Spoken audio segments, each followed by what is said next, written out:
नमस्कार, मैं हूं आपके साथ सृष्टि श्रीवास्तव। लोकसभा चुनाव 2024 का नतीजा काफी शॉकिंग रहा, क्योंकि किसी को भी उम्मीद नहीं थी कि 400 पार का नारा देने वाली बीजेपी 240 पर अटक कर रह जाएगी और सरकार बनाने के लिए दूसरी पार्टियों पर निर्भर होना पड़ेगा।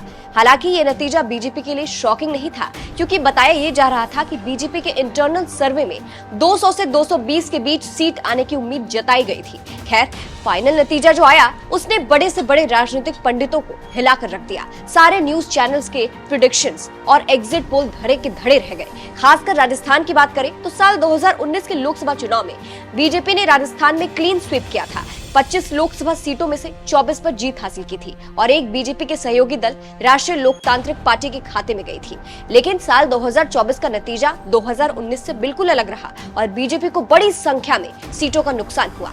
क्लीन स्वीप करने वाली बीजेपी के एनडीए गठबंधन को इस बार महज 14 सीटों पर ही सब्र करना पड़ा। वहीं इंडिया गठबंधन को इस बार 10 सीटें मिली। इसके अलावा राजस्थान में इस बार कई दिग्गज नेताओं को पटखनी खानी पड़ी है।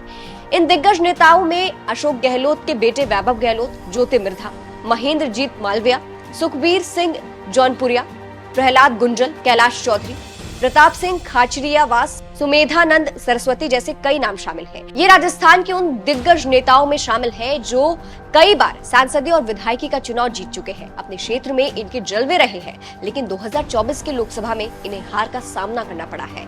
अब चूंकि राजस्थान में विधानसभा चुनाव से लेकर लोकसभा के चुनाव भी हो चुके हैं, आगामी चुनाव के लिए अब इन नेताओं को लंबे वक्त का इंतजार करना पड़ेगा। अब ऐसे में सवाल यही है कि तब तक इनके राजनीतिक करियर का क्या होगा? अगले चुनाव तक ये नेता क्या करेंगे? इसका जवाब भी हम आपको देंगे, लेकिन इससे पहले आपको कुछ दिग्गज नेताओं के हार के बारे में बता देते हैं। सबसे पहले हम आपको दिग्गज बीजेपी नेता महेंद्रजीत मालविया के बारे में बताते हैं। महेंद्र मालविया कई बार विधायक और सांसद रह चुके हैं। ये राजस्थान सरकार में कैबिनेट मंत्री भी रह चुके हैं, लेकिन इस बार के चुनाव में उन्हें करारी हार मिली है। इसके अलावा पूर्व सांसद ज्योति मिर्धा कई बार चुनाव हार चुकी है। सुखबीर सिंह जौनपुरिया टोंक सवाई माधोपुर से 2 बार लगातार सांसद रहे हैं। शिकर से 2 बार सांसद रहे सुमेधानंद सरस्वती को भी इस चुनाव में हार मिली है।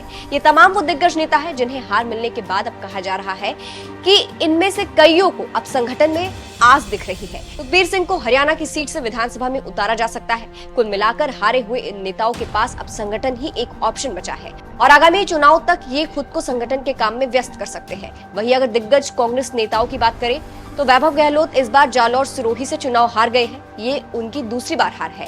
वैभव गहलोत के लिए भी कहा जा रहा है कि वो अब दिल्ली तक की दौड़ लगा रहे हैं और खुद को संगठन के काम में व्यस्त करना चाहते हैं। इसके अलावा प्रहलाद गुंजल, प्रताप सिंह खाचरियावास जैसे नेता भी अपने राजनीतिक करियर को आगे बढ़ाने के लिए कोई ना कोई राह ढूंढ रहे हैं। अब देखना होगा कि इनमें से किस नेता को आगे क्या जिम्मेदारी दी जाती है। वैसे आपको क्या लगता है, किसे क्या जिम्मेदारी मिल सकती है? कमेंट करके जरूर बताइएगा। नमस्कार।